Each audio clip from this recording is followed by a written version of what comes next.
John chapter 6। यूहन्ना रचित सुसमाचार 6वीं अध्याय को ध्यान करें। इस अध्याय में 71 वचन लिखा गया है।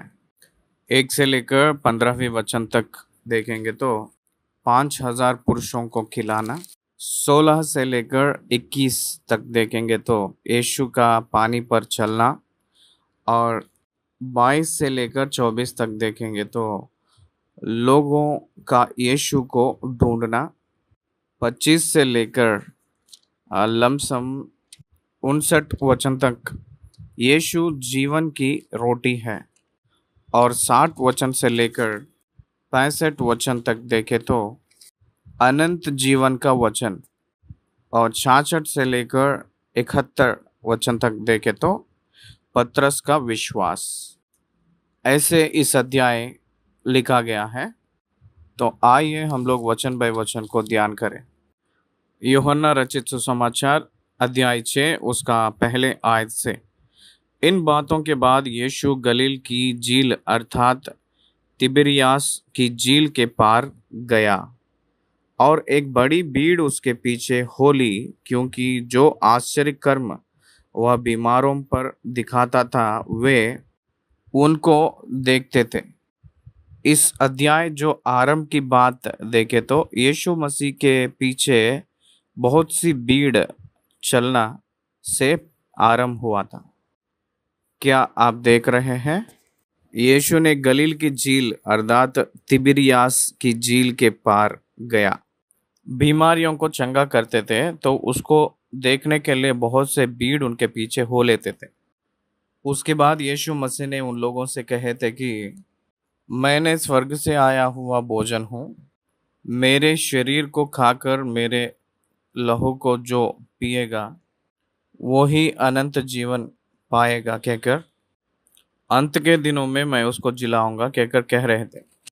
वो बात वो कहे के बाद यहाँ जो घटना क्या है कहकर पूछे तो वो सारे भीड़ यीशु मसीह को छोड़कर पीछे हो लिए हैं कहकर वो दोबारा कभी उनके पीछे नहीं हुए कहकर 66 आयत बता रही है। पहले वचन में बहुत सी भीड़ उनके पीछे हो लिए। 66 वचन में उनके चेले लोगों को छोड़कर बाकी सब लोग चले गए थे। क्या आप सुन रहे हो?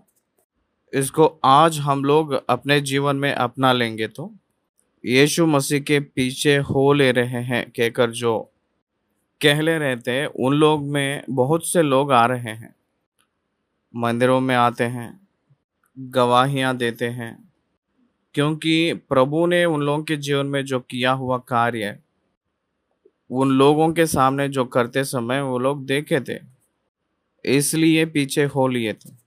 उन लोग कार्यों को देखकर पीछे हो लिए हैं, आश्चर्य कामों को देखकर पीछे हो लिए थे। यीशु मसीह जो दिए हैं उस सच्चा उद्धार को पाने के लिए पीछे नहीं हो रहे थे। ये लोग जो रोटियों के लिए पीछे हो लिए हुए लोग हैं, आश्चर्य कर्मों को देखने के लिए पाने के लिए पीछे हो लिए हुए लोग हैं, लेकिन उद्धार के लिए यीशु मसीह के पीछे हो लेना चाहिए। नॉट फॉर द मिरेकल्स, आश्चर्य काम करेगा इसलिए पीछे हो लेंगे कहकर नहीं करना है। लेकिन आज प्रॉस्पेरिटी गॉस्पेल जो इस काल में चल रहा है, बहुत से भीड़ की भीड़ यीशु मसीह के पास आने का कारण मिरेकल्स, आश्चर्य कर्म। आज बाइबल की प्रचारक है कहकर जो अपने आप के बारे में बोल लेते हैं, बहुत से लोग लोगों को मिरेकल्स की ओर अट्रैक्ट करवा रहे हैं। रिसीव योर मिरेकल टुडे कहकर एक प्रचारक बोलते हैं। The miracle is in you कहकर कहते हैं। क्यों miracle? To trust God his character is enough, to trust God his power is enough, not the miracles are needed. ये जो दुष्ट पीढ़ी है ये आश्चर्य कर्म मांग रहे हैं कहकर कहते हैं प्रभु ने, चिन्ह चमत्कार आप मांग रहे हैं। इसलिए मिरेकल्स के ऊपर निर्भर होकर परमेश्वर के पास मत आया करिए। परमेश्वर जो देते हैं उस उद्धार के लिए प्रभु के पास आना है। उनके पास अनंत जीवन की बातें मिलेंगे कहकर आना चाहिए, उतना ही। नहीं तो क्या मिलेगा, क्या चाहिए, इस प्रकार के रूप में मत आया करें। कुछ प्रांतों में पास्टर्स के रूप में, एवेंजलिस्ट के रूप में, आध्यात्मिक की परिपक्व ना होने वाले कुछ लोग उनकी पेट की पोषण के लिए, उनकी ज़रूरतों के लिए, पैसे इकट्ठा करने के लिए परमेश्वर के वचन को वचन के रूप में ना बताकर एक आकर्षित प्रचार करते हैं। आकर्षित प्रचार, इसका मतलब लोगों की कमजोरी के ऊपर, लोगों की ज़रूरतों के ऊपर वचन में कुछ विशेष रूप के विषय लेकर इसको उन लोगों के ऊपर अप्लाई करके उन लोगों को बुलवाते हैं। उसके जरिया होने वाला क्या है? जो लोग आते हैं वो लोग जो चाहते हैं वो ना हुए तो परमेश्वर के ऊपर अविश्वास रखकर पीछे चले जा रहे हैं। जो यकीन करने का क्या है और क्या यकीन कर रहे हैं, जो यकीन करना है वो परमेश्वर जो दे रहे हैं उस उद्धार को यकीन करना चाहिए। पाप की क्षमा, उनकी बलि को यकीन करना है, ना कि परमेश्वर के पास आए तो आपके बीमारियां ठीक होंगे, परमेश्वर के पास आए तो आपकी आर्थिक परिस्थितियां खत्म हो जाएगा, परमेश्वर के पास आए तो आपके कोर्ट की समस्या हल हो जाएगा। ये आज के ज़माने में गॉस्पल हो गया है। आपकी पाप मिट जाएगा, आपके ऊपर जो सजा है वो मिट जाएगा। आपको अनंत जीवन में वारिस होने के लिए यीशु मसीह प्रकट करेंगे। यीशु मसीह को अंगीकार करेंगे तो परमेश्वर के साथ रहोगे। ये है कहने वाली बातें, वो खत्म हो गया है। और क्या आप लोगों को संतान नहीं है? क्या आपके बच्चों को नौकरियां नहीं हैं?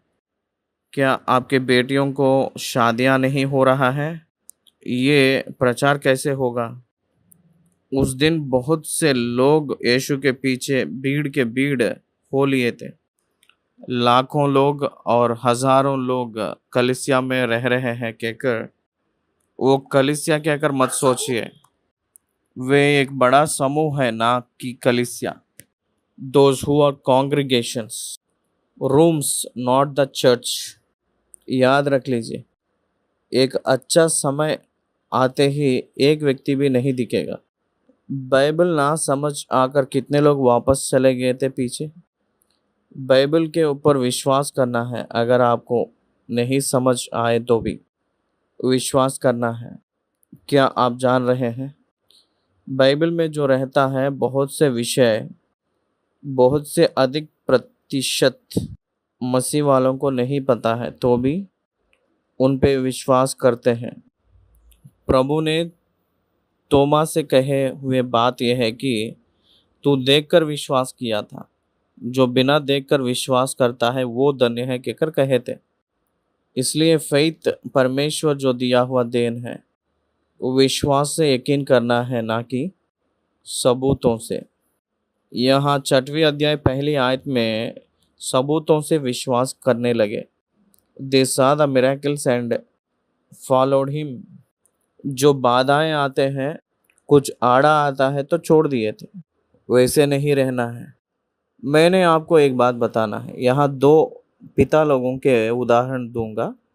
दोनों पिता लोगों को बहुत से भक्त के रूप में नाम कमाए थे समाज में। दोनों को एक ही रूप का कष्ट आया है। उसमें एक व्यक्ति वृद्ध है, यानी बुजुर्ग अवस्था में है। दूसरा व्यक्ति जवान है। जवान को 10 साल की जो बेटा है उनका देहांत हो गया है। जो वृद्ध था उसको 30 साल की जवान लड़का मर गया था। दोनों की प्रतिक्रिया क्या है, दृष्टि में रखिए।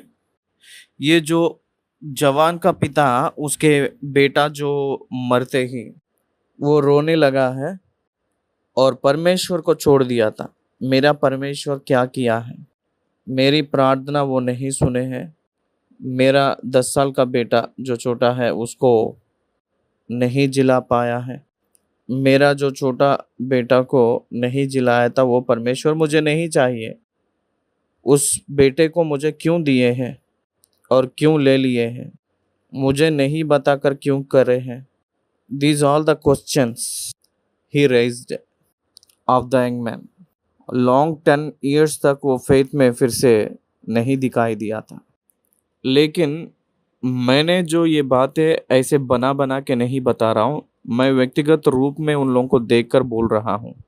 जो वृद्ध जो पिता है वो व्यक्ति ने परमेश्वर की स्तुति किया है, हे प्रभु आपने जो दिए हैं मेरे बेटे को, आप ही तो लिए हैं, आपके पास वो है, मैंने वहाँ आऊँगा, फिर से हम लोग मिल लेंगे।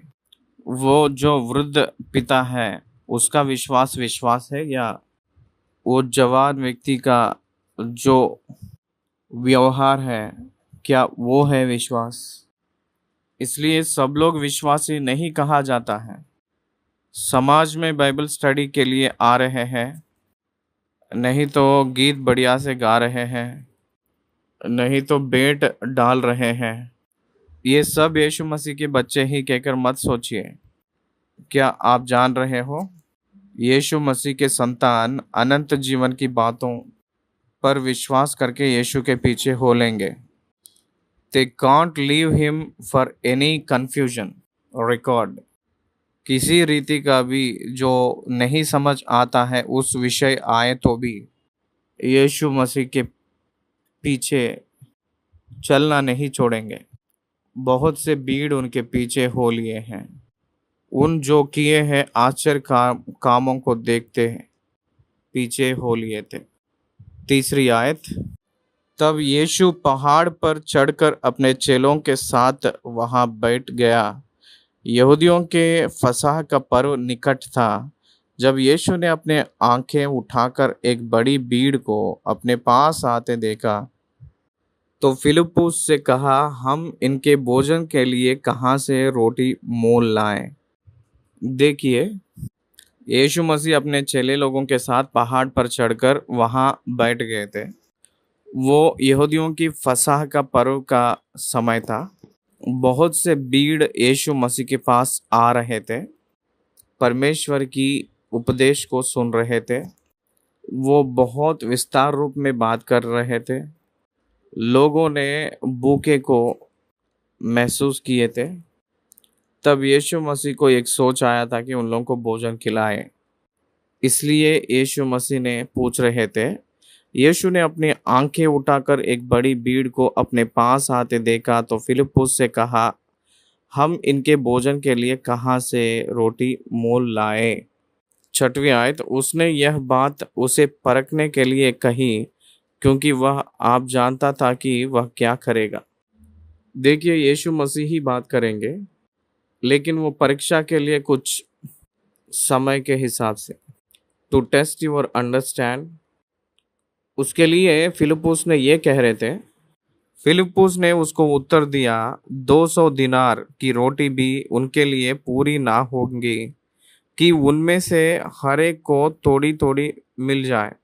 उसके चेलों में से शमौन पतरस के भाई अंद्रियास ने उससे कहा, यहाँ एक लड़का है जिसके पास जो कि 5 रोटी और 2 मछलियाँ हैं, परंतु इतने लोगों के लिए ये क्या है। देखिए यहाँ कौन कौन बात कर रहे थे। फिलिप्पुस बात कर रहे थे और अंद्रियास बात कर रहे थे। फिलिप्पुस को परमेश्वर ने परीक्षा किए हैं, परखने लगे थे। हे परमेश्वर आप है ना, आप खिला सकते हैं ना, आप खिला भी सकते हैं। रोटियों को खरीद के लाने का ज़रूरत नहीं है। 200 दिनार का मतलब 100 रुपीज़, मतलब 1 दिनार इक्वल टू 50 NP।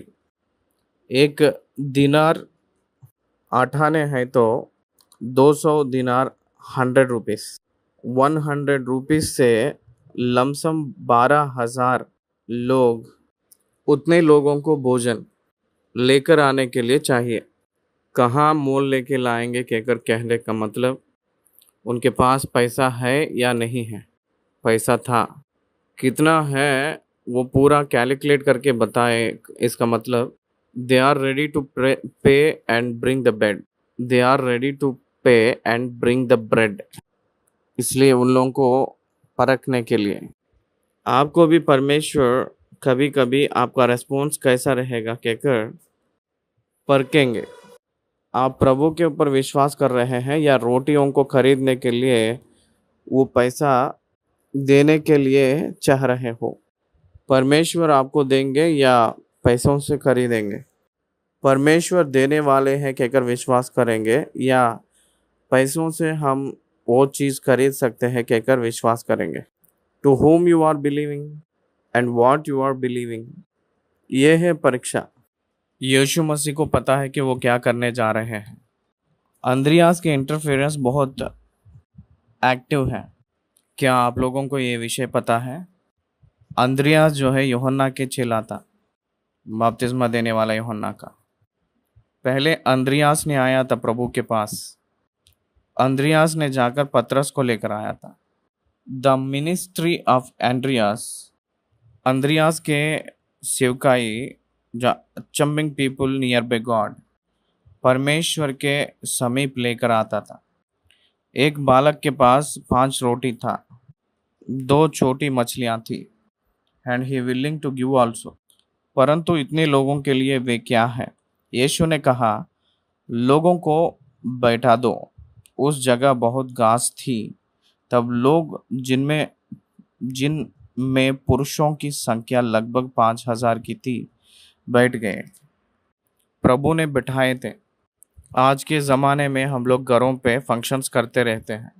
एक 500 लोगों को भोजन के लिए बुलाए तो मान लीजिए एक विवाह के लिए या मेमोरियल के लिए और किसी का भी कोई भी फंक्शन में बुलाए तो 2-3 दिन पहले ही हम लोग सारे सामान ले आना शुरू करते हैं और बावर्ची से बात करना और मिल्क ऑर्डर करना और मांस के लिए वो मांस बेचता है उसको एडवांस देना, कुक्स को एंगेज करना और सप्लायर्स को एंगेज करना, शामियान हाउसेस को एंगेज करना, वेजिटेबल्स को, ये पूरा प्लान करते हैं हम लोग। यहाँ वो कुछ नहीं है। हाथ में 2 रोटी है, 5 रोटी है। परमेश्वर उनको बिठाने के लिए प्रभु ने कहे थे चेले लोगों से, तब वो लोग बिठाए थे। तो पुरुष लोग संख्या लगभग 5,000 की थी। 50-50, 100-100 पंक्तियों में बिठाए थे। 11वीं आयत, तब यीशु ने रोटियां ली और धन्यवाद करके बैठने वालों को बांट दी, और वैसे ही मछलियां में से जितने वे चाहते थे बांट दिया। मेरे माइंड में मैंने एक शब्द को राउंड अप किया था, जितनी वे चाहते थे। अगर ये बात उन लोगों के बारे में नहीं लिखते थे तो हम लोग जो अपने इच्छा के अनुसार व्याख्यान करते थे। उस रोटियां, उस मछलियां उतने लोगों को बांटे हैं, इसका मतलब बहुत चुटकी का उतना रखे होंगे कहकर कह सकते हैं। लेकिन यहाँ बहुत स्पष्ट रूप में कहे थे, उन लोगों को जितनी वे चाहते थे, वो लोग जितना खा सकते हैं, वो लोग जितना चाहते हैं, परमेश्वर ने उन लोगों को अनुग्रह किए हैं। मार्कुस के पुस्तक में तो चेले लोग परोसे कहकर लिखते हुए आए हैं। यहाँ तो तब यीशु ने रोटियां ली और धन्यवाद करके बैठने वालों को बांट दी कहकर लिखा है। और वैसे ही मछलियों में से जितनी वे चाहते थे बांट दिया। 5 रोटी और 2 छोटी मछली, 5,000 लोगों को भोजन। इसका मतलब प्रभु बांट दिए थे। इसका मतलब वहाँ पदार्थ विस्तारण करना, वहाँ जो पदार्थ उसका शेप बदलती गई, ना कि वो छोटा हुआ और वो बढ़ते गया।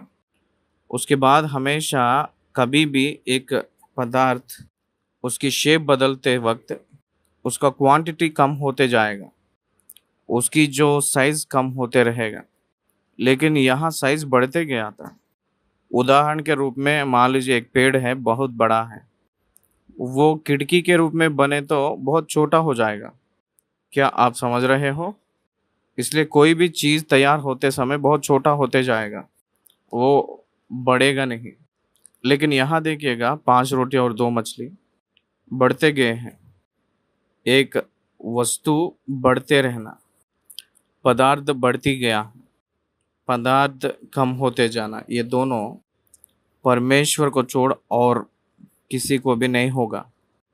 एक पदार्थ को एक्सपेंड करने का सामर्थ्य केवल परमेश्वर को ही है। उसका जो रूप बदलना हम लोग भी कर सकते हैं। उदाहरण के लिए, एक पेपर को अगर जलाएंगे तो वो राख हो जाएगी। उस रूप में we can change the shape, but we can't create the material. इसलिए परमेश्वर ने यहाँ उस 5 रोटियों से, 2 मछलियों से 5,000 लोग खाए जैसे, 12 टोकरियां बचे जैसे बढ़ाते गए हैं। ध्यान दीजिए, जितनी वे चाहते थे उतना, उन लोग कितने खाने के लिए लायक है उतना। रोटी और मछली नॉन वेज है ना। नॉन वेजिटेरियन का मतलब लोगों को बहुत प्रिय है ना। वो प्रिय फूड उन लोगों को बहुत से भूख हुए के बाद में ही प्रभु ने दिए थे ना। बस वो लोग बहुत से अधिक खाए थे, तो भी उन लोगों को 12 टोकरियां बची थी। जब वे खाकर तृप्त हो गए तो उसने अपने चेलों से कहा, बचे हुए टुकड़े बटोर लो कि कुछ फेंका ना जाए। जो परोसे हैं वो तो प्रभु किए हैं, तो भी बटोरने का काम चेले लोग किए थे। सेवकाई का काम चेले लोगों को आदेश किए जैसे हमें यहाँ देख रहे हैं। ना फेंके जाए कहकर जो शब्द है मेरे बाइबल में, मैं राउंड अप कर लिया था। एक, जितनी चाहिए उतना, और दूसरा, फेंका ना जाए। Both are important in Christian life. आतिथ्य जब देते हैं, जितना वो लोग चाहते हैं उतना परोसना, आतिथ्य देना है। और दूसरा, वेस्ट ना हुए जैसा देख लेना है। उस भोजन व्यर्थ में ना गए जैसा उसको टोकरियों में बटोरे। टोकरियों में बटोरना easy for transfer, preparing the food for the transportation. Packing किए है कहकर कहते हैं ना। पैकिंग किस लिए? ट्रांसपोर्टेशन के लिए। और दूसरी जगह जहाँ चाहिए वहाँ बांट देना। 12 टोकरियां बचे हैं, इसका मतलब उन लोग जितना इच्छा से वो लोग खा चुके थे, खाए के बाद 12 टोकरियां बचे का मतलब उन लोग किसी को भी व्यर्थ पे छोड़ना नहीं चाहे थे। उसको व्यर्थ ना किए जैसा दूसरे लोग इस्तेमाल करने के लिए पैक किए थे। परमेश्वर उनकी रिसोर्सेस वेस्ट होना नहीं चाहते हैं। वो शेयर होने के लिए तो वो बहुत चाहते हैं, लेकिन व्यर्थ होने के लिए वो नहीं चाहते हैं। मनुष्यों ने यीशु मसीह जो करते हैं उस कार्यों को देखकर, 14 आयत, तब जो आश्चर्य काम उसने कर दिखाया उसे वे लोग देखकर कहने लगे, वह भविष्यवक्ता जो जगत में आने वाला था निश्चय यही है कहकर कह रहे थे। फिर से हम लोग 14 और 15 मिला के पढ़ेंगे। तब जो आश्चर्य काम उसने कर दिखाया उसे वे लोग देखकर कहने लगे, वह भविष्यवक्ता जो जगत में आने वाला था निश्चय यही है। यीशु ने यह जानकर कि वे मुझे राजा बनाने के लिए पकड़ना चाहते हैं, फिर पहाड़ पर अकेला चला गया। उन लोग क्या सोच रहे हैं वो भी यीशु मसीह जानते हैं। वो लोग क्या चाह रहे हैं, क्या सोच रहे हैं, वो सब कुछ यीशु मसीह को पता है, पता चल जाता है। मनुष्यों के हृदय वो ही खुद बनाए हैं, उनको कोई भी रहस्य नहीं है। इसलिए ग्रहण करिए मेरे मित्रों, मेरे हृदय भी, आपके हृदय हृदय भी परमेश्वर को पता है। उस दिन उन लोगों को भोजन खिलाए, इसका मतलब उनका ज़रूरत को जानने वाला है, और ये ज़रूरत भी उनको पता है। आपकी ज़रूरत भी उनको पता है। आप लोग विश्वास में स्थिर होने के लिए वो चाह रहे हैं। राजा के रूप में बनाने के लिए वो लोग आ रहे थे, तो वहाँ से वो हट गए। वो यहूदियों के राजा है कहकर उस क्रूस के ऊपर लिखे तो भी पहला जो आगमन में वो राजा के रूप में रहने के लिए नहीं इच्छा किए थे, एक उद्धारकर्ता के रूप में वो चाहे थे, एक सेवक के रूप में वो चाहे थे। 6 लोगों के पैर धोए हैं ऊपर की कोठरी में, उतना सेवकाई वो किए थे। मार्कुस 10:45 में कहते हैं कि मनुष्य के पुत्र सेवकाई करवाने के लिए नहीं आया है, सेवकाई करने के लिए आया है। बहुत से लोगों को अपने प्राण छोड़ दिए थे, इसलिए वो आए हैं। वो सेवकाई किया हुआ व्यक्ति है, वो सेवक के रूप में है, स्टीवर्ड्स। वो हम लोग भी पाना चाहिए stewardship. Lord is the owner, we are the stewards. हम लोग घर के मैनेजर्स हैं, परमेश्वर मालिक हैं। वो फिर से पहाड़ पर अकेला चले गए। He doesn't like be proclaim the king. राजा के रूप में बनने के लिए वो अंगीकार नहीं किए थे, वो सेवक के रूप में चाहते थे, वो दीन के रूप में रहना चाहते थे, वो अपने आप को नम्र के रूप में बनाकर रहना चाहते थे। वो अधिकार को चलाने के लिए वो इच्छा नहीं रखे थे। ये फर्स्ट पर्पस उनका फर्स्ट कमिंग का सैल्वेशन टू द पीपल, इजराइलियों को उद्धार देने के लिए, अन्य लोगों को उद्धार देने के लिए वो इस दुनिया में आए हैं। तो आइए हम लोग 16 वचन से ध्यान करें। 15वीं वचन में एक बात कह रहे थे, वो ये है कि यीशु मसीह को राजा बनाने के लिए पकड़ना चाहते थे लोगों ने। ये उनको पता चल गया था, वो जानकर वहाँ से चले गए थे। आज बहुत से लोग, खास करके मसीह वाले, नेतृत्व के विषय में सही जागरूकता ना होकर रहना, वॉलंटियर्स की और क्रिश्चियंस की जो जागरूकता जा रहा है कहकर चल रहा है। ये जो कमेंट्री इंडिया से हो रहा है, इसलिए मैं वचन कहते समय हमारे देश की कंडीशन मैं बता रहा हूँ। एक भक्त ने पूरा दुनिया के भक्त के रूप में उस स्थिति में गया था। वो व्यक्ति पॉलिटिक्स में गया था, परमेश्वर के धर्म और उसकी राज्य को खोजना शुरू करके कानून की सभाओं में अधिकार के लिए वो आने वाला है कहकर कहते हुए आ रहे हैं। न्यू टेस्टमेंट चर्च परमेश्वर ने बुला लिए हैं। इसका बेसिक ये है कि परमेश्वर के दूसरे आगमन के पहले कलीसिया को सुसमाचार के वजह से तैयारी करके रखना। परमेश्वर जिसको इस जग के बुनियाद ना डालने से पहले चुन लिए हैं, नियुक्त कर लिए हैं, उन लोग उद्धार पाने के लिए सुसमाचार प्रचार करना है। परमेश्वर की उपासना सत्य से, सच्चाई से, आत्मा से आराधना करते हुए आत्मिक रूप में परमेश्वर के लिए तैयारी होना। That is the basic concept for church. उसके बाद प्रोफेशनली उस समय आते ही कौन सा प्रोफेशन चूज़ करना है कहकर पूछे तो प्रत्येक रूप में ये जो पॉलिटिक्स कहकर जो है वो फील्ड में एक जेंटाइल कंट्री, एक जेंटाइल गवर्नमेंट में जेंटाइल पीपल जो रहते हैं, जो ऐसे फॉर्मेट जो है उस पीपल में एक विश्वासी जाना अगर हम सोचेंगे तो उस मसीहा के विश्वास और अनुशासन में, मैंने पर्टिकुलरली अन्य देश के बारे में बात कर रहा हूँ। अगर मान लीजिए क्रिश्चियन कंट्री है तो उद्धार की अनुभव ना रहते हुए जो धर्म के मसीह व्यक्ति भी वहाँ नेता बन जाता है। उस जगह पे सभी लोग मसीह वाले ही रहते हैं, इसलिए उस व्यक्ति के उद्धार के अनुभव से ना काम होते, ना ज़रूरी होते उस देश में नेतृत्व चलती है।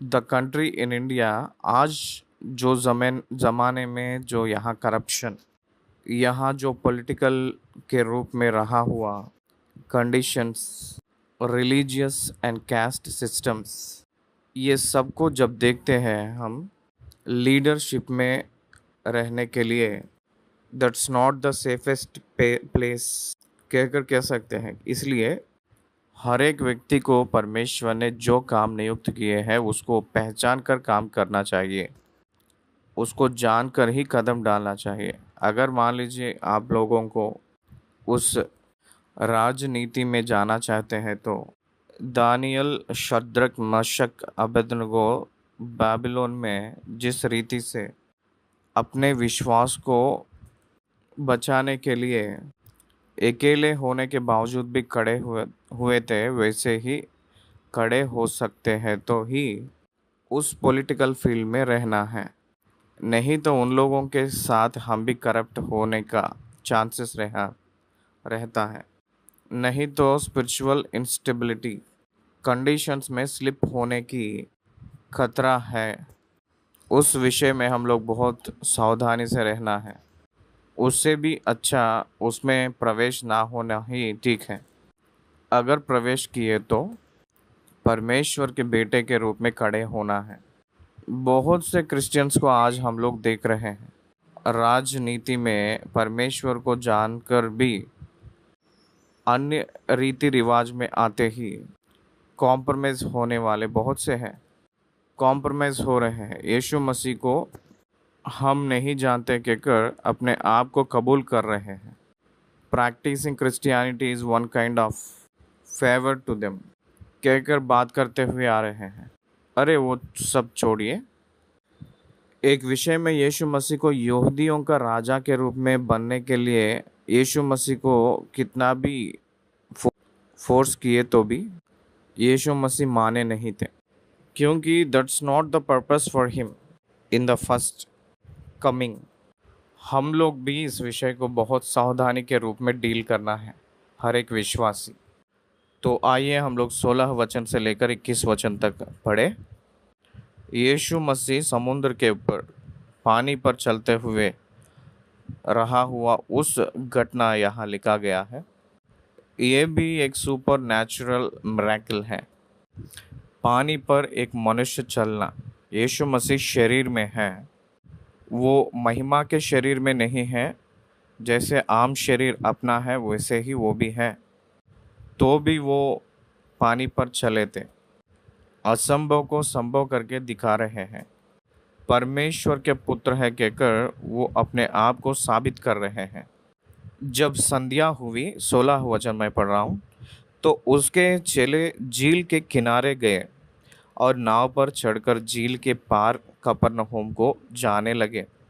उस समय अंधेरा हो गया था और यीशु अभी तक उनके पास नहीं आया था। आंधी के कारण झील में लहरें उठने लगी। जब वे खेत 3-4 मील के लगभग निकल गए तो उन्होंने यीशु को झील पर चलते और नाव के निकट आते देखा और डर गए। परंतु उसने उनसे कहा, मैं हूँ, डरो मत। अतः वे उसे नाव पर चढ़ लेने के लिए तैयार हुए और तुरंत वह नाव उस स्थान पर जा पहुंची जहां वे जा रहे थे। कफरनहूम यीशु मसीह के मिनिस्ट्री कैपिटल है, हेडक्वार्टर है, क्योंकि नाजरत से उनको भगा दिए थे। उन लोग उनको पसंद नहीं किए थे, इसलिए कफरनहूम में एक घर को नियुक्त करके वहाँ वे निवास करते हुए वहाँ के आसपास के जगहों पे, प्रांतों पे घूमे थे। चेले लोग कफरनहूम में जा रहे हैं।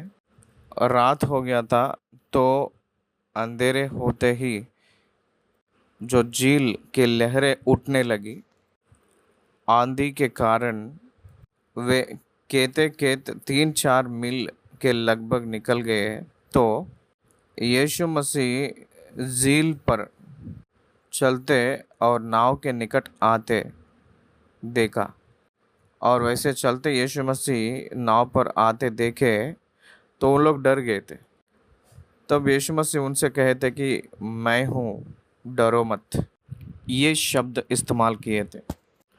ये मैं हूँ कहकर जो शब्द परमेश्वर यहोवा मूसा से निर्गमन के पुस्तक में 3 अध्याय 14 आयत में हम लोग देख सकते हैं।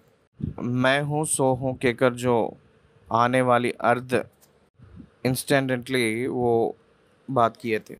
16 वचन से लेकर 21 वचन तक जो लिखा हुआ इस वचन की भाग में 1 और 2 बातें मैं आपको याद दिला रहा हूँ। देखिए, आंधी के कारण झील में लहरें उठने लगे।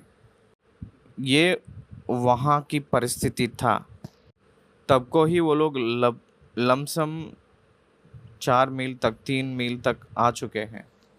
यीशु मसीह उनको मदद करने के लिए उनके पास आए हैं। यीशु मसीह उनके पास नहीं हैं, लेकिन उनके पास आए थे। चेले लोग ही केवल उस नाव पर चढ़कर गए थे। यीशु मसीह उनके साथ नहीं है कहकर इसी अध्याय 22 से लेकर 24 तक दिखाई देती है। इसलिए यीशु मसीह उन लोगों को मदद करने के लिए, उनकी डर से छुटकारा देने के लिए उन्होंने उन लोगों को प्रत्यक्ष होकर दिखाए थे। वहाँ गए कहकर दिखाई दे रही है। अपने प्रभु अपने भाई को जानता है, अपनी जो दीन स्थिति को जानता है। हम लोग जिस खतरे में रहते हैं वो जानते हैं। वो हमें नहीं छोड़ते हैं। वो अपने राइट टाइम में रीच होने वाले हैं। ये विषय आप याद रखना है। राइट टाइम में रीच होते हैं, अनएक्सपेक्टेड वे में रीच होते हैं। हम लोग सोच भी नहीं सकते हैं उस समय रीच होते हैं। उनके स्थिति के रूप में रीच होंगे, ये हम लोग जानना है। यहाँ 2 विषय है। एक, यीशु मसीह को देखकर डर गए थे।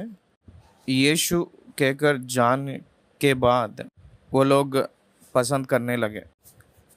डर गए थे और पसंद किए थे। एक बार सोचिए, हम लोग भी परमेश्वर के कार्यों को नहीं समझते हुए डरते रहते हैं। वो समझ आए के बाद हम लोग पसंद करने लगते हैं। बहुत संदर्भों में डर की सामना करने का संदर्भ रहता है। एक फेक एविडेंस अपीयर्स फियर। इसका मतलब फेक एविडेंस अपीयर्स रियल।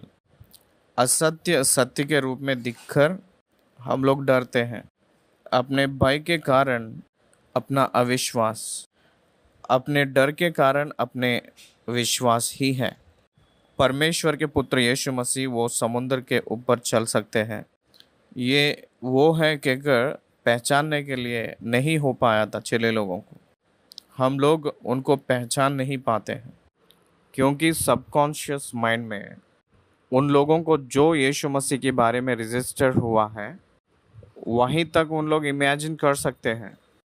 परमेश्वर अपने अंडरस्टैंडिंग से परे है। यीशु मसीह जल के ऊपर, पानी के ऊपर चलते हुए आ रहे हैं कहकर जो समाचार उनके सबकॉन्शियस माइंड में नहीं था। अगर रहे तो उसको डिकोड कर लेते थे सच्ची में। इसलिए यीशु मसीह जल के ऊपर चलते हुए आ रहे थे, तब वो लोग डरने लगे। यीशु मसीह को देखकर उन लोग डर गए थे। यीशु मसीह को पहचान नहीं पाए थे।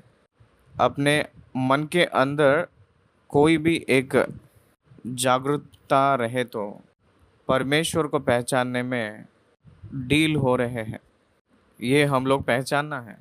इसलिए परमेश्वर के स्थिति में अपने हृदय को वश में रखना है। उनके सारे भौमिक का अधिकार कितना है वो हम लोग पहचाने तो अपनी समस्या हार जाएगा, उसका सुलझाव नज़दीक पड़ेगा।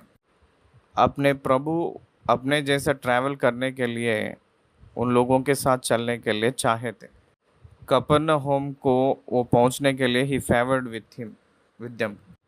एक बात से कहेंगे तो उन लोगों को कफरनहूम वो ही लेकर गए थे। अपने जीवन में अपनी डेस्टिनी, अपना जो गम्य है वहाँ उस तरफ पहुंचाने के लिए, अपने पास वो आने के लिए वो चाह रहे थे।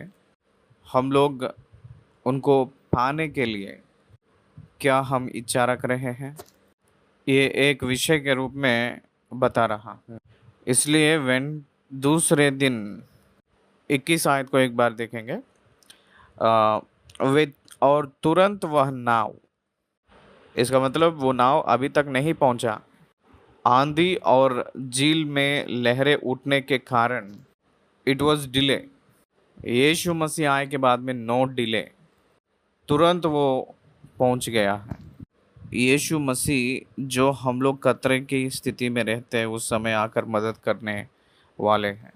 अपने मिशन, अपने गम्य और अपनी अपनी डेस्टिनी, अपने जो दिशा के और बाधाएं को हटाकर हमें चलाने वाले अपने साथ रहते हैं। हम लोग उसको इच्छा करना है, पसंद करना है तब, और यीशु को अपनाना है तब तुरंत हम लोग पार हो जाएंगे। With Jesus you can reach your destiny immediately. Without Jesus it is impossible for you to reach your destiny. यीशु मसीह ना होकर आप अपने गम्य स्थान नहीं पहुंचेंगे। ये यहाँ लिखा हुआ विषय है। तो 22 वचन से अगर हम देखें तो लोगों का यीशु को ढूंढना यहाँ हम देखते हैं। 6 अध्याय पहली आयत में बहुत से लोग उनको ढूंढने लगे हैं ना, फिर से वही लोग ढूंढने लगे क्योंकि छोड़कर चले गए थे ना। यीशु मसीह इस भीड़ को, इस लोगों को ध्यान नहीं दे रहे हैं, वो चले जा रहे थे। 5,000 लोगों को भोजन खिलाए के बाद में मैं वही उन्हीं लोगों के साथ वहीं रहूँगा कहकर नहीं रहे थे वहाँ।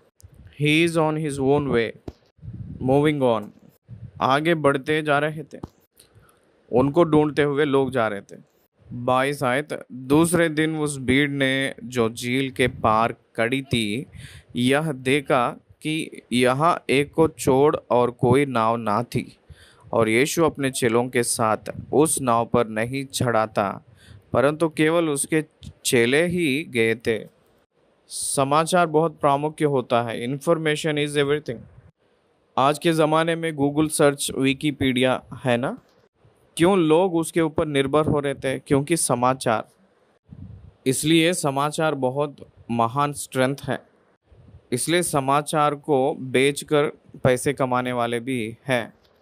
क्या है ये समाचार? यीशु मसीह उस नाव पे नहीं चढ़े थे, उनके साथ नहीं गए थे, केवल उनके चेले लोग ही गए थे। यह है समाचार। तब अन्य नावें तिबरियास से उस जगह के निकट आई जहां उन्होंने प्रभु के धन्यवाद करने के बाद रोटी खाई थी। इसलिए जब भीड़ ने देखा कि यहाँ ना यीशु है और ना उसके चेले, तो वे भी नावों पर चढ़ के यीशु को ढूंढते हुए कफरनहूम पहुंचे।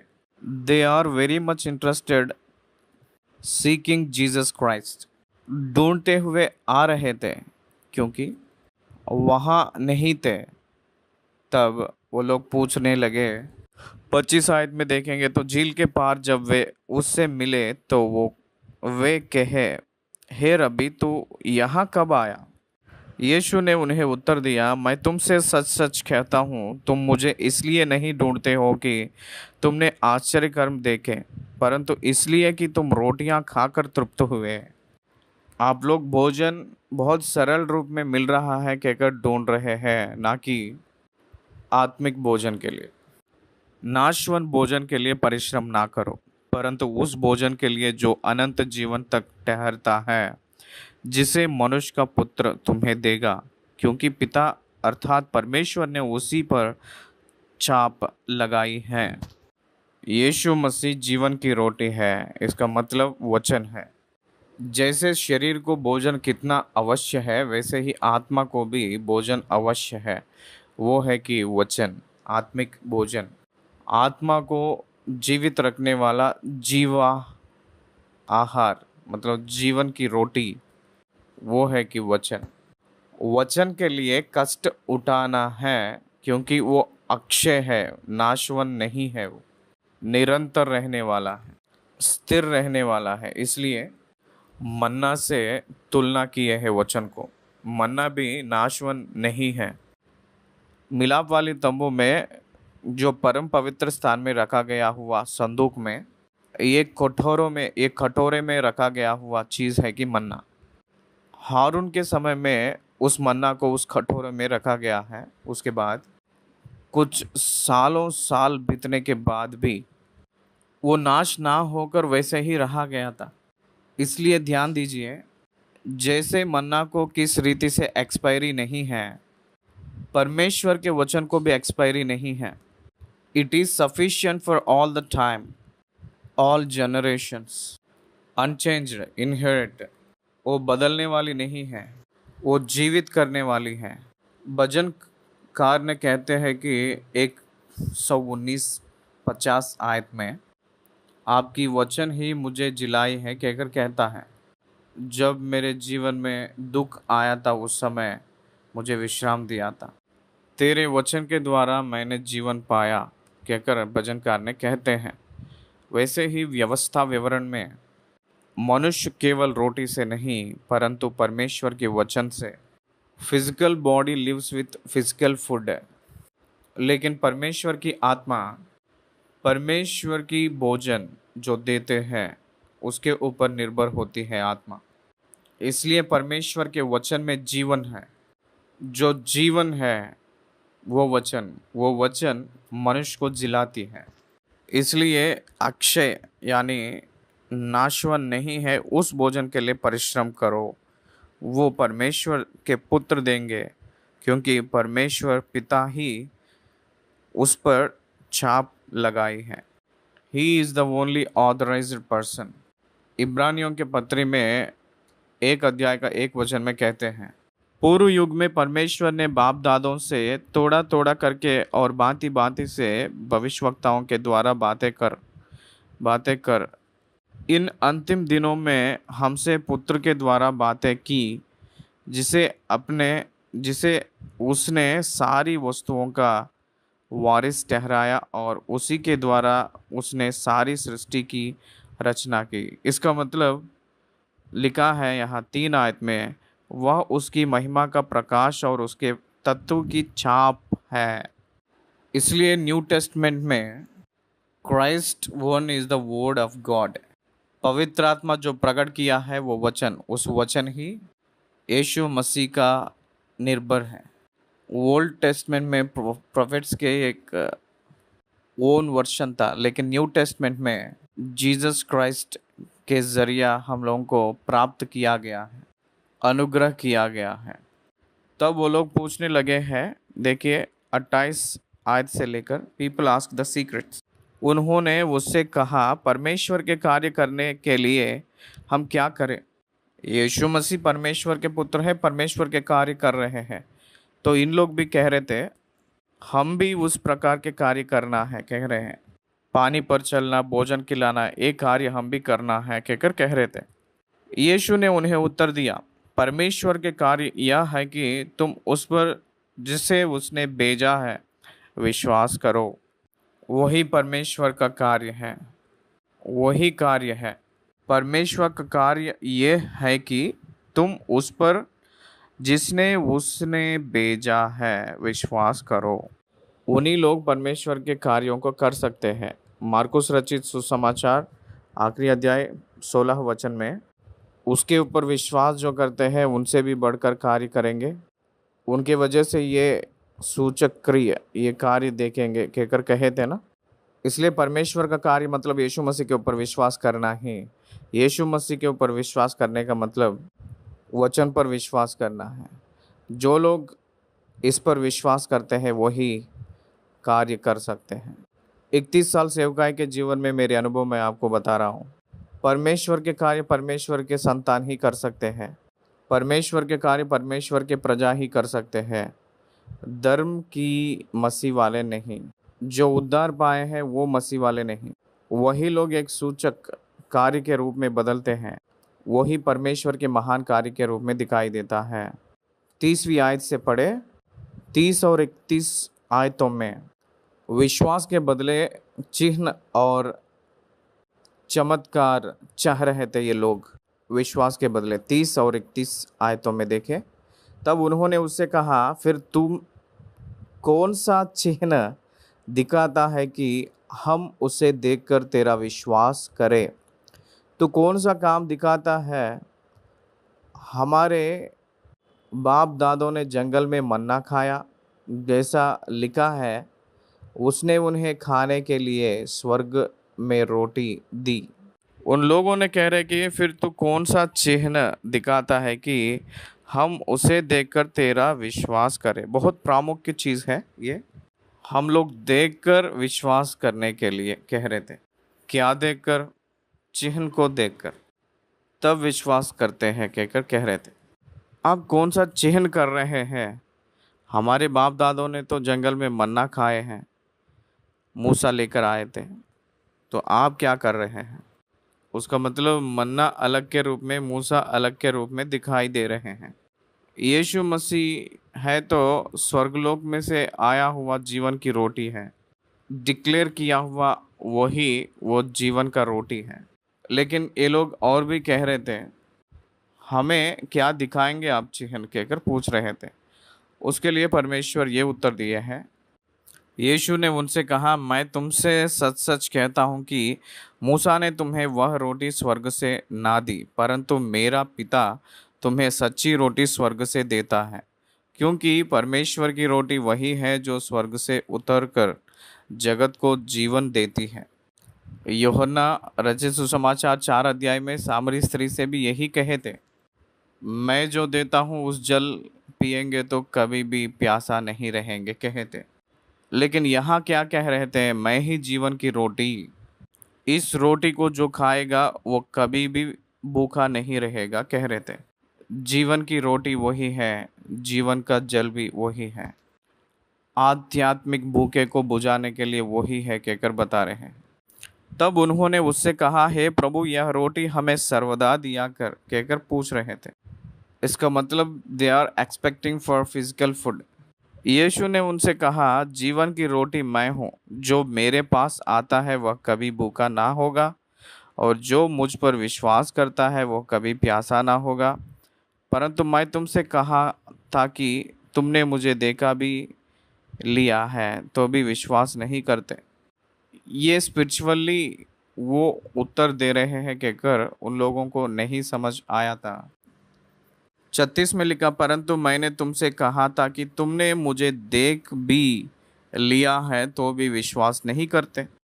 आप हमें देखकर भी विश्वास नहीं किए हैं कहकर कहे तो जो आगे हैं वो लोग यकीन नहीं किए हैं कहकर अर्थ आता है ना।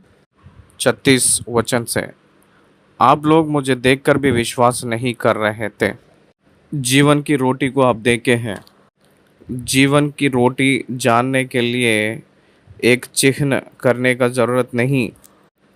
परमेश्वर जो किया है अद्भुत कार्य, परमेश्वर के पुत्र वचन जो नर अवतार लेकर आया था, वही बड़ा चिन्ह है।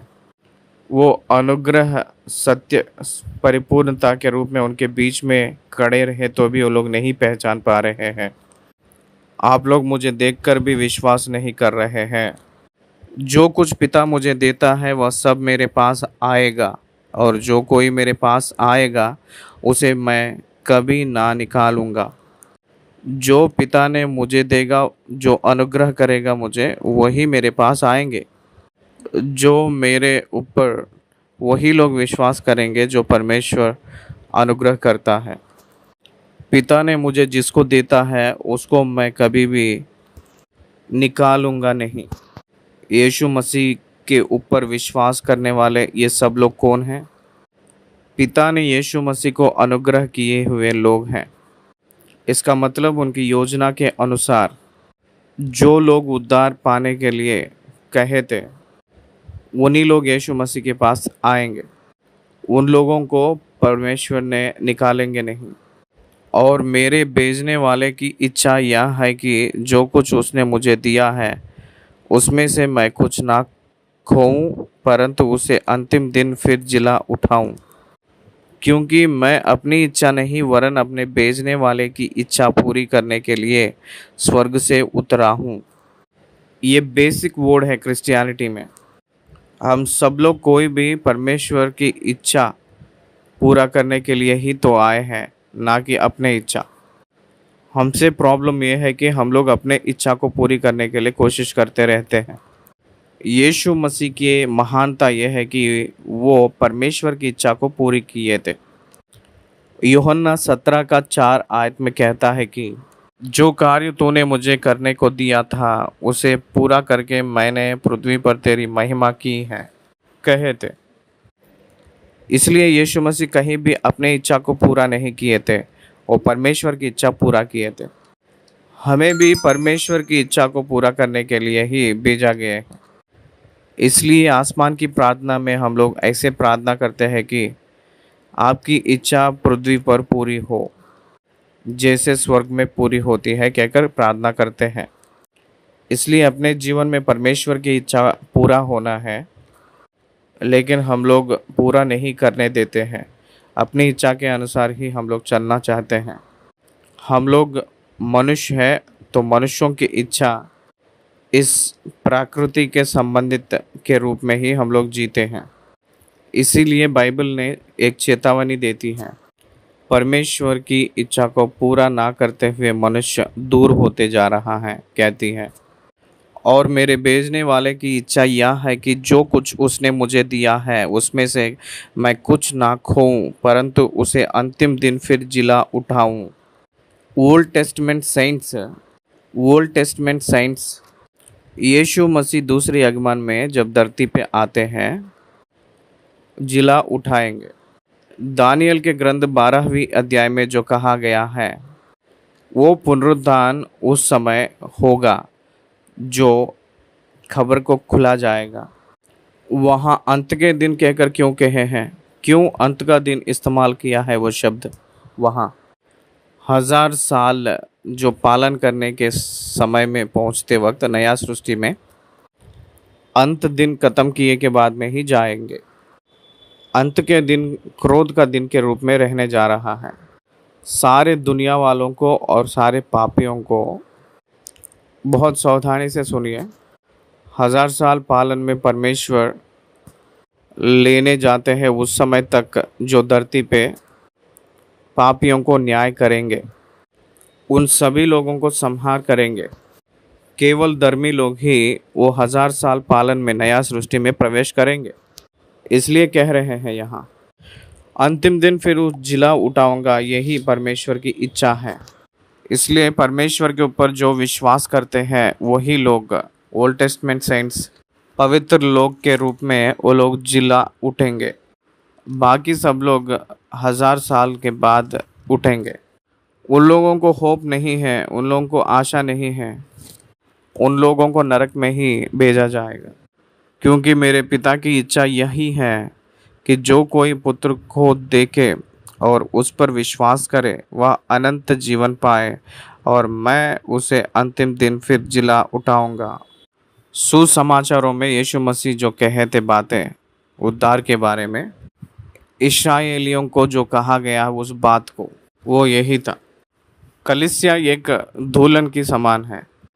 प्रभु आकाश के बीच में आते वक्त कलीसिया उठाया जाएगा कहकर कहते हैं। प्रभु में जो मृतक हुए हैं उन लोगों को सबसे पहले जिलाएंगे। तब को ही जितने लोग मृतक हुए थे उन सभी लोगों को उनके साथ उस मध्य आकाश में लेकर आके कलीसिया से मिलेंगे। वहाँ उन लोग 7 साल बिताएंगे। उसके बाद कलीसिया को लेकर प्रभु ने धरती पे आएंगे।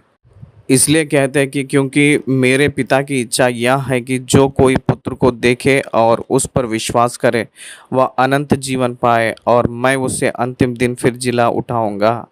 यह है प्रभु की इच्छा, पिता की इच्छा। यीशु मसीह के ऊपर विश्वास के वजह से हर एक व्यक्ति अनंत जीवन पाना है। उसके लिए ही मृतकों में से पुनरुत्थान करना वही प्रभु का इच्छा है।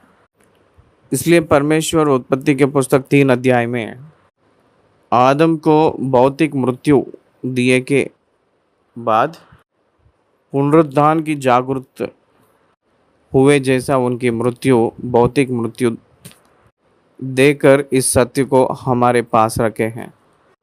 उस दिन ओल्ड टेस्टमेंट सेंट सभी लोग फिर से उनसे मिलने के लिए धरती पे जी उठेंगे, मृतकों में से जी उठकर आएंगे। ये हम लोग पहचानना है। 60वीं वचन ध्यान करें। उसके चेलों में से बहुतों ने यह सुनकर कहा, यह कठोर बात है, इसे कौन सुन सकता है? जो मेरा मांस खाता और मेरा लहू पीता है, अनंत जीवन उसी का है और मैं उसे अंतिम दिन फिर जिला उठाऊंगा, कहकर यीशु मसीह ने कहे थे। ये कठोर बात है। Yes, they didn't understand the inner meaning of the word Jesus Christ. Yeshu Masih की बातों में जो है वो गुप्त अर्थ, उस गहराई की जागरूकता क्या है, उन लोग ना समझकर ये कठोर बात कहकर कह रहे हैं। यीशु मसीह के लहू और यीशु मसीह का शरीर, ये दो हमें समझ आना चाहिए। ये दो हमें समझ आना है। क्या है कहकर पूछे तो लहू में प्राण रहता है। लहू में प्राण है। पाप के वजह से आने वाली प्रतिफल मृत्यु है। पाप जो किया है वो मनुष्य को वेतन के रूप में मृत्यु आना है। वो मृत्यु मनुष्य को ना आए जैसा रहना है तो somebody must pay the price। एक पापी के स्थान में एक पवित्र मनुष्य ने अपने प्राण को, इसका मतलब अपनी लहू को, अपने जीवन को देना है, तभी वो व्यक्ति छुटकारा पाएगा। इसलिए उस प्रकार के रीति छुटकारा पाए जैसा, वैसे छुटकारा पाए जैसा, लोग छुटकारा पाए जैसा यीशु मसीह अपने लहू को बहाए थे। यीशु लहू के वजह से परमेश्वर मनुष्य के पाप को परिष्कार अंगीकार किए हैं। Jesus offered his own life blood. लहू में प्राण है, प्राण को दिए थे यीशु मसीह ने। God accepted that. इसलिए लहू को पीना और शरीर को खाना, इसका मतलब यीशु मसीह के हृदय जैसा रहना। मसीह को मनुष्य ने उसके अंदर पाया जैसा रहना है। जो शरीर पाप के लिए बेचा गया है, वही शरीर में पवित्र आत्मा परमेश्वर निवास रहे जैसा। इसका मतलब ये शरीर परमेश्वर को समर्पण करना है। वैसे होने के लिए यीशु मसीह के शरीर अपने शरीर के साथ मिलकर अपना शरीर को पवित्र करके परमेश्वर आत्मा की मंदिर के रूप में रखे जैसा किए हैं। यीशु मसीह के शरीर और लहू का पिया हुआ व्यक्ति, इसका मतलब यीशु मसीह के शरीर और लहू में जो सहभागी हुआ व्यक्ति यीशु मसीह के जैसा अनंत जीवन जिएगा। पहले जो आदम ने पाप किया था, मनुष्य शरीर पाप को बेचे जैसा किया था आदम ने। आखिरी आदम ने पाप के ऊपर जीत पाकर पाप की सजा को अपने ऊपर लेकर निरंतर उसके जैसा जिए जैसे मनुष्य को किए हैं। इसलिए उनका शरीर और लहू का मतलब रोटी और दाखरस के बारे में कहा गया है। उसको लेते वक्त ये उनको याद दिलाने के लिए करने वाली कार्य है। रोटी और दाखरस, रोटी उनको शरीर को दर्शाती है, लहू उनके लहू दर्शाती, दाखरस उनके लहू को दर्शाती है। यीशु ने अपने मन में यह जानकर कि मेरे चेले आपस में इस बात पर कुड़कुड़ाते हैं, उनसे पूछा। मतलब यीशु मसीह अपने मन में आपने खुद जान लिए है कि चेले लोग कुड़कुड़ाते हैं। डिवाइन क्वालिटी, चेले लोग अपने आप में कुड़कुड़ाने लगे। बाहर नहीं कुड़कुड़ा रहे हैं, अपने आप मन में कुड़कुड़ा रहे थे। उनके हृदयों में मन में कहले रहे थे, वो यीशु मसीह जानकर। यूहन्ना रचित सुसमाचार 2 अध्याय 24 और 25 में कहते हैं, परंतु यीशु ने अपने आप को उनके भरोसे पर नहीं छोड़ा, क्योंकि वह सबको जानता था और उसे आवश्यकता ना थी कि मनुष्य के विषय में कोई गवाही दे, क्योंकि वह आप ही जानता था कि मनुष्य के मन में क्या है। मनुष्य के मन उसी को, मतलब उसी मनुष्य को और परमेश्वर को पता है, ना कि शैतान को। शैतान को नहीं पता चलता है और बाकी किसी को भी नहीं पता चलता है कि मनुष्य के मन में क्या चल रहा है। यीशु मसीह उसके मन में क्या है, चेले लोगों के मन में, वो जान लिए हैं। It is the divine power and knowledge. इसलिए यीशु मसीह परमेश्वर है कहकर यही एक उदाहरण है। 6 अध्याय 61 वचन में, मन में यह जानकर कि मेरे चेले आपस में इस बात पर कुड़कुड़ाते हैं, अपने मन में यह जानकर, कोई भी ना कहने से पहले ही। God knows the murmuring of the heart. God knows the murmuring of the heart. हृदय के अंदर से जो कुड़कुड़ाना यीशु मसीह को पता है। उनसे पूछा, क्या इस बात से तुम्हें ठोकर लगती है? यदि तुम मनुष्य के पुत्र को जहाँ वहाँ पहले था वहाँ ऊपर जाते देखोगे तो क्या होगा? मनुष्य के पुत्र जहाँ वहाँ पहले था वहाँ ऊपर जाते देखोगे तो क्या होगा? वो हुआ था ना, यीशु मसीह उन सभी लोग देखते हुए उसी समय भौतिक शरीर से महिमा शरीर में जो थे, वो स्वर्गलोक में जाना, स्वर्गलोक पे उठाए जाना। ये वचन हमें लूका रचित सुसमाचार आखिरी अध्याय में, लूका रचित सुसमाचार आखिरी अध्याय की 50 और 51 को पढ़ रहे हैं। तब वह उन्हें बैतनिय्याह तक बाहर ले गया और अपने हाथ उठाकर उन्हें आशीष दी, और उन्हें आशीष देते हुए वह उनसे अलग हो गया और स्वर्ग पर उठा लिया गया। वैसे ही हमें प्रेरितों के पुस्तक पहली अध्याय की, और उनसे कहा, हे गलील पुरुषों, तुम क्यों खड़े आकाश की ओर देख रहे हो? यही यीशु जो तुम्हारे पास से स्वर्ग पर उठा लिया गया है, जिसी रीति से तुमने उसे स्वर्ग को जाते देखा है, उसी रीति से वह फिर आएगा। यही यीशु जो तुम्हारे पास से स्वर्ग पर उठा लिया गया, जो पहले थे वो स्थान स्वर्ग था। यीशु मसीह महिमा के देह को पाए थे, फिर वही महिमा देह के साथ वापस आएंगे। यही बात हम लोग जो यूहन्ना पुस्तक में ध्यान कर रहे थे। जब चेले लोग कुड़कुड़ाए थे उस समय उन लोगों से कह रहे थे कि अगर जब मैं जहाँ वह पहले था वहाँ ऊपर जाते देखोगे तो क्या होगा, कह रहे थे। ये जो कठोर की बात है कि अगर आप जो कुड़कुड़ा रहे थे वहाँ आप केवल अक्षर को ले रहे हैं, लेकिन आत्मा में नहीं जान रहे हैं। आत्मा जो है जिलाती है।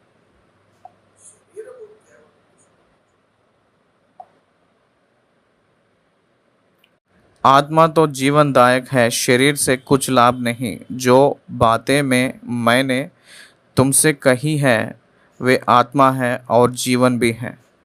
आत्मा जीवनदायक है। मनुष्यों को जिलाने वाले जो जीवन बातें यीशु मसीह ने उन लोगों को कहे थे, वो लोग शंक करने लगे थे, शरीर को खाना क्या है, लहू को पीना क्या है कहकर। वो जीवन की बातें हैं, वो आत्मा के बातें के रूप में प्रभु ने बताए थे। परंतु तुम में से कुछ ऐसा है जो विश्वास नहीं करते, क्योंकि यीशु पहले ही से जानता था कि जो विश्वास नहीं करते वे कौन हैं और कौन मुझे पकड़वाएगा। यीशु मसीह को जो व्यक्ति ने पकड़वाया जा रहा था उसको उनके साथ रखकर 3.5 साल ट्रैवल किए थे। जानकर भी एक मसीह व्यक्ति, एक विश्वासी इस एक पॉइंट में कितना सीख सकते हैं पता है? एक कोई भी आपको धोखा देने वाला और आपके पीछे चलते हुए आपके गड्ढा खोदने वाला, आपको नाश करने के लिए जो चाहता है और आपको दुख में पहुंचाने के लिए चाहता है, आपको मार डालना चाहता है, आपके टीम में रहकर आपके साथ ही ट्रैवल करते हैं तो भी नो नीड टू फियर, आप डरने का ज़रूरत नहीं है। आपके जो किनारे को परमेश्वर नियुक्त किया है वहाँ तक पहुँचाएगा। Nothing will happen. जो कुछ होता है तो उन्हीं लोगों को होता है, आपको कुछ नहीं होगा। पहले से ही जानकर, जो पकड़वाता है कहकर जानकर भी उसके साथ चलते हुए 3.5 वर्ष बिताए थे और उससे प्रेम कर रहे थे, दैट इज जीसस क्राइस्ट। हम लोग बहुत घबराते हैं। अपने घर पे कोई काम वाली एक स्त्री कोई गलत काम करती है कहकर हमेशा घबराते हैं। घर के अंदर जो सारे चीज़ों को चोरी करती है, ऐसे हम लोग घबराते हैं। उसके वजह से कोई नष्ट कुछ नहीं होगा, वो ही खुद नाश होगी, डरने का ज़रूरत नहीं। कुछ लोग अपने प्रोफेशन में होकर ज्वाइन होकर नष्ट करने के लिए सोचता है, वैसे परिस्थितियां भी हमारे बीच में आएगा अपने जीवन में। यीशु मसीह को पहले से ही पता है कि वो क्या करेगा। ही अलाउड हिम, वो अलाउ नहीं करता तो डर गए कहकर ही अर्थ आता है। वो कुछ ना कुछ तो करेगा कहकर डर गए जैसे ही होता है ना। ही अलाउड जूदा इस्करियोत, यहूदा इस्करियोती को पहले से ही परमेश्वर जानकर, वो पकड़वाएगा कहकर जानकर तो भी उनके पीछे लेकर गए थे। वो हमें कुछ नहीं कर पाएगा कहकर यीशु को पता है, कुछ नहीं कर पाएगा। फिजिकल डेथ के लिए वो पकड़वाएगा, लेकिन फिजिकल रिजरेक्शन डिवाइन सॉल्यूशन परमेश्वर ने नियुक्त किए थे। इसलिए हर एक विश्वासी, हर एक मसीह वाला मृत्यु के लिए डरेगा नहीं। पुनरुत्थान के विश्वास जिसके पास है वो मृत्यु को स्वागत करेगा, मृत्यु को बहुत संतुष्ट से स्वागत करता है। हे मृत्यु तेरी डंक कहाँ है, हे मृत्यु तेरी विजय कहाँ है, अधिकार के रूप में रहेगा। फिजिकल डेथ आपको दुख देती है, आपको डराती है कहकर कहे तो you are not in believe, आप विश्वास में नहीं हैं, आप विश्वासी नहीं हैं। अनुग्रह यह है कि फिजिकल डेथ, उसके लिए परमेश्वर एक समय रखा है, उस समय तक परमेश्वर ही आपको ऑपरेट करेंगे। वो अनुग्रह से घेर के रखा है, ये ट्रूथ विश्वासियों को ही पता है। और उसने कहा, इसीलिए मैंने तुमसे कहा था कि जब तक किसी को पिता की ओर से यह वरदान ना दिया जाए तब तक वह मेरे पास नहीं आ सकता है। यहूदी इस्करियोत ने यीशु मसीह को धिक्कारेगा। क्या इस्करियोती को पर पिता की ओर से अनुग्रह पाया हुआ है? अनुग्रह सबको प्रदान किया गया है ना। तो पिता की ओर से अनुग्रह पाया हुआ व्यक्ति कौन है कहकर पूछे तो कोई भी मुझे स्वीकार किए तो it's clearly indicates the he accepted the father of grace. अनुग्रह को प्रदान किया हुआ परमेश्वर को विश्वास किया हुआ व्यक्ति ही अनुग्रह की प्रतिफल की अनंत जीवन को पाएगा, अनुग्रह की प्रतिफल का अनंत जीवन को पाएगा। इसलिए परमेश्वर ने ऐसे कह रहे हैं, पिता के वजह से उसको अनुग्रह प्रदान किया गया है। वैसे वरदान अनुग्रह नहीं मिले तो वो हमारे पास आएगा नहीं। दिस इज़ द एग्जाम्पल आप लोग जानना चाहिए।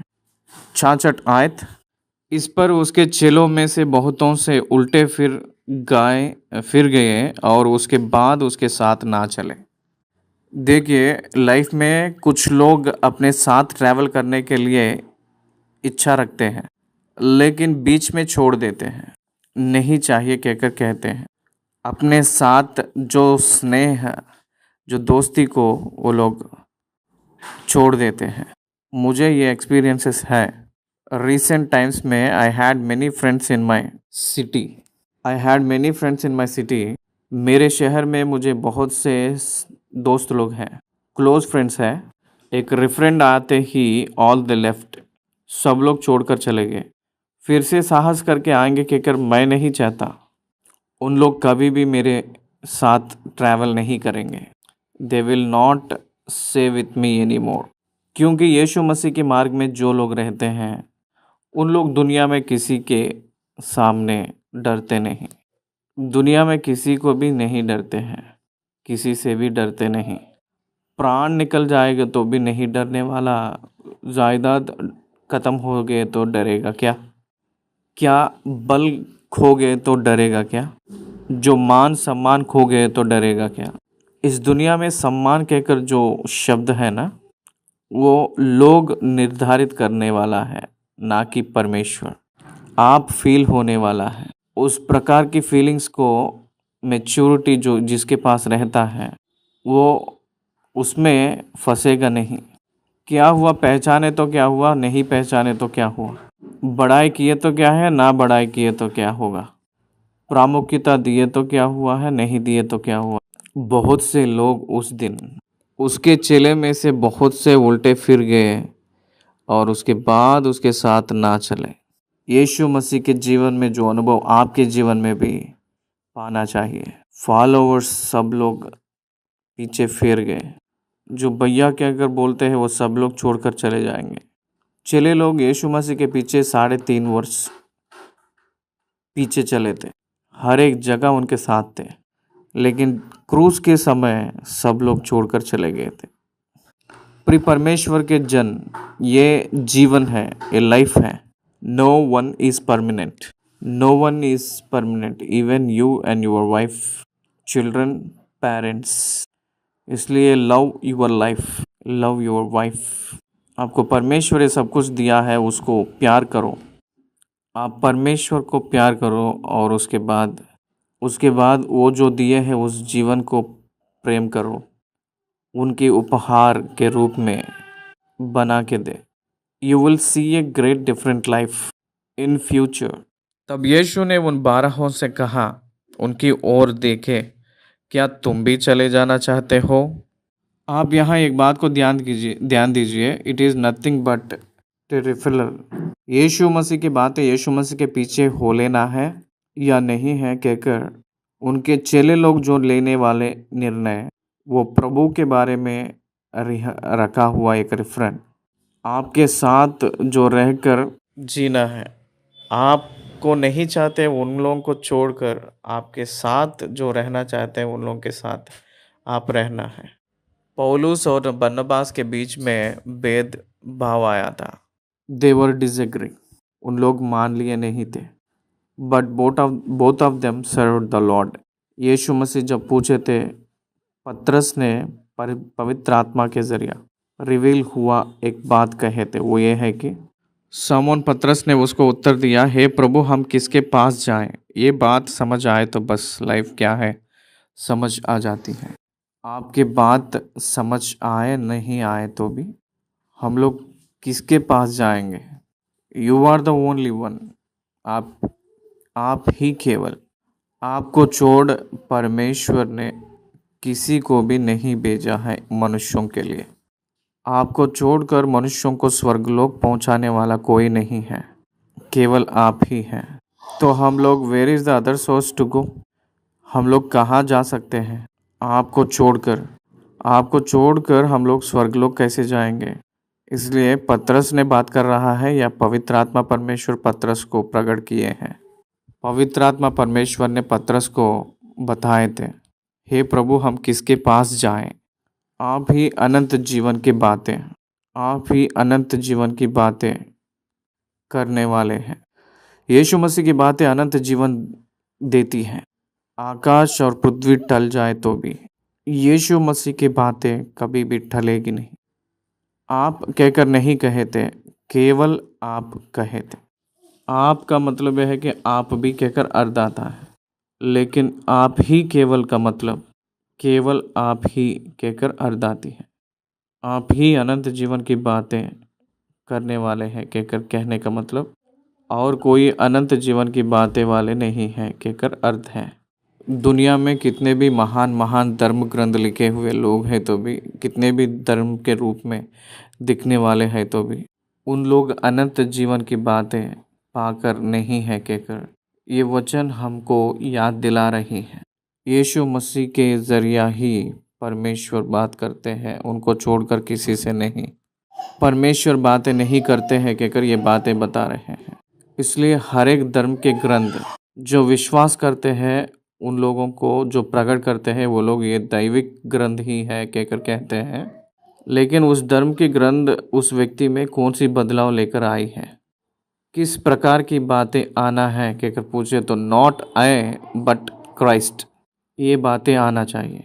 मैं नहीं, जो जीवन जी रहा है वो मेरे लिए जो मृत्यु हुए हैं और पुनरुत्थान होकर जी उठा है उस मसीहा मेरे अंदर जी रहे हैं। That is the experience of word of God can you the person who believes. परमेश्वर के वचन को विश्वास करने वालों को परमेश्वर के वचन ये सामर्थ देती है कि उन लोग नहीं और उनमें जो मसीह निवास कर रहे हैं कहकर बताएंगे। ये अनुभव कोई और धर्म ग्रंथ भी, उस धर्म ग्रंथ के लेखक भी हो, उस धर्म ग्रंथ के परमेश्वर जो कहला जाता है वो नहीं दे सकता है और नहीं भी है। ये केवल बाइबल ही कह सकती है कहकर सारे बाइबल के पंडित सब लोग वो लोग प्रकट किए हैं और हमने विश्वास किया और जान गए हैं कि परमेश्वर का पवित्र जन तू ही है। देखिए यहाँ लिटिगेशन वर्ड है। जान गए के मतलब उन लोगों को पता चला, जान गए हैं इसलिए विश्वास किए कहकर नहीं कहे पतरस ने, हम विश्वास किए थे इसलिए जान गए कहकर कह रहे थे। ये लिटिगेशन आपको समझ आना है। बाइबल परमेश्वर के वचन है कहकर जान गए कहकर कब संभव होगा कहकर पूछे तो विश्वास किए के बाद में ही। विश्वास किए हैं और जान गए हैं। विश्वास किए के बाद में ही उसको जान लेते हैं, जान जाते हैं। जानने के बाद में विश्वास कहकर कहे तो देखकर जानना, नहीं जानकर विश्वास करने का मतलब है बिना देखकर विश्वास करना, ना देखकर ही विश्वास करना। देखकर विश्वास करने से भी महान है यीशु मसीह की बातों पर विश्वास किए हैं। हम लोग यीशु मसीह को कोई देखे नहीं है, लेकिन उनके बातों पर विश्वास करके वो अनंत जीवन वाले हैं कहकर उनके पीछे हो रहे हैं। पाप के बारे में सही जागरूकता, कबूल करना, छोड़ने का अनुभव, इसको यीशु मसीह को जो जानता है वो ही केवल जानता है। इस दुनिया में और कोई नहीं कर सकता। You can question anybody other than Christian. Masih वाले, सच्चा मसीह वाले हैं, उनको छोड़कर कोई भी मनुष्य को पूछो क्या आप पापी हैं, उसको समझ में नहीं आता है। पाप का मतलब क्या है, मृत्यु का मतलब क्या है, आग की भट्टी का मतलब क्या है, न्याय का मतलब क्या है, उद्धार का मतलब क्या है, ये कुछ भी नहीं समझ आती है। विश्वास जो किए हैं उन लोगों को समझ आता है। समझ आए के बाद में विश्वास नहीं करेगा, विश्वास किए के बाद में समझ लेगा। यीशु ने उन्हें उत्तर दिया, क्या मैंने तुम 12 को नहीं चुना? आप लोग कहाँ जाएंगे कहकर हे प्रभु आप पूछे हैं ना, आपको छोड़कर हम लोग कहाँ जाएंगे और अनंत जीवन की बातें कहाँ मिलेगा। हम किसके पास जाएं कहकर कह रहे थे, मैं किसके पास जाऊं कहकर नहीं, मैं किसके पास जाऊंगा कहकर कहेंगे तो अकेला।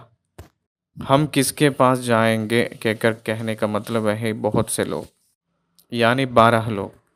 उस 12 लोगों के पक्ष में पतरस ने बात कर रहे थे, इसलिए जाएंगे कहकर कह रहा था।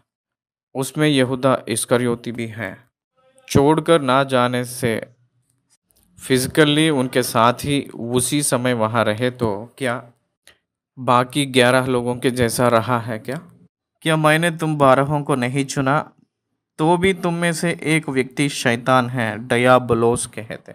ग्रीक में डयाबोलोस मतलब इसका अर्थ ये है कि आप में से ऑलरेडी एक है। 71 वचन पढ़ रहा हूँ, देखिए। यह उसने शमौन इस्करियोती के पुत्र यहूदा के विषय में कहा था, क्योंकि वही जो 12 में से एक था उसे पकड़वाने को था।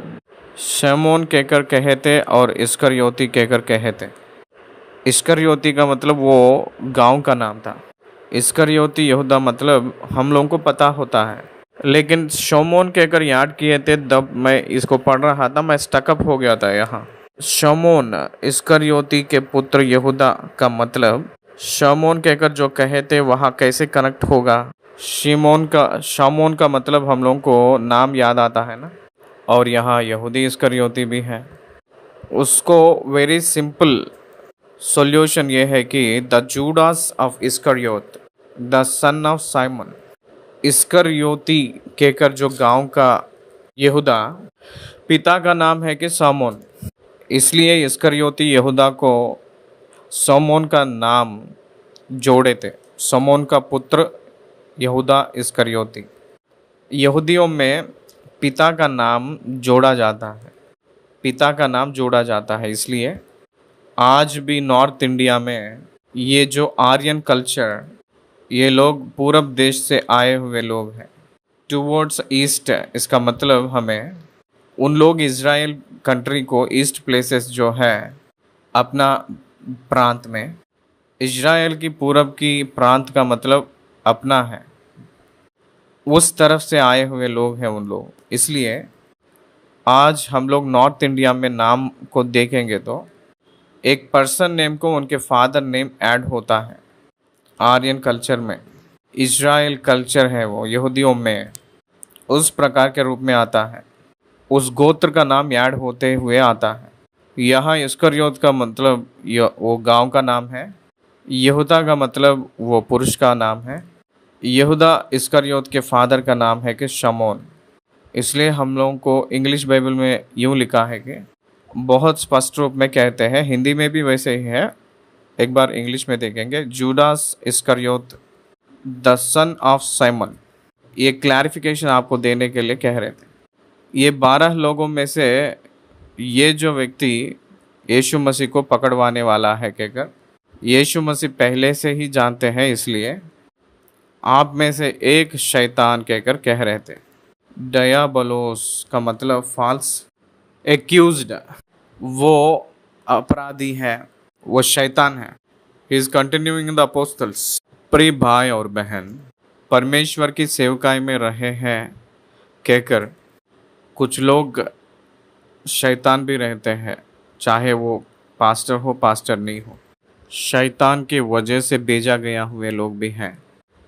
प्रिय परमेश्वर के संतान, इसलिए आत्मा में जांचने के लिए कहे थे।